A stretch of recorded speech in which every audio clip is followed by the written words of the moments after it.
नमस्कार। कविताको शीर्षक छ दृश्य माउनी।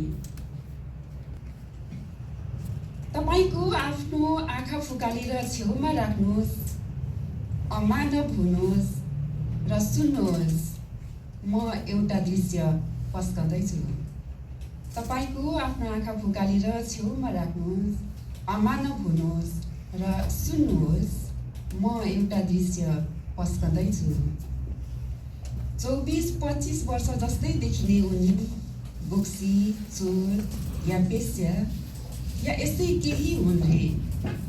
बाटोको दुवैपट्टि नालीको डिलभरि मान्छेहरू लस्करै उभिएका छन्। सजाय हुन्छ आज, आवाज यस्तै सुनिन्छ, भिड उड्दैछ। भकाभक उनीमाथि मुक्का बढेर बर्सन थाल्छ। कपाल फुटेर हावामा फुरुरु उडिरहेको हुन्छ। घाँटी, ढाड, अनुहारमा रगत भलभल बग्दैछ। भिड तातेको छ, भिड मातेको छ।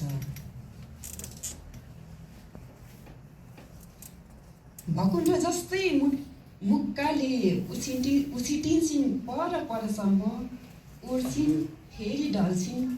पसिना झै रगत पुस्न फुर्सद छैन उनलाई।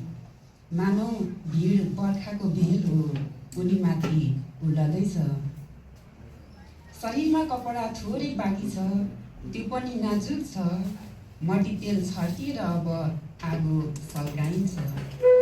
हातले आगो झार्न खोज्छिन्, हातै पोल्छ। कतै टाढा भाग्न खोज्छिन्, ज्वालाले आँखा छोपिदिन्छ।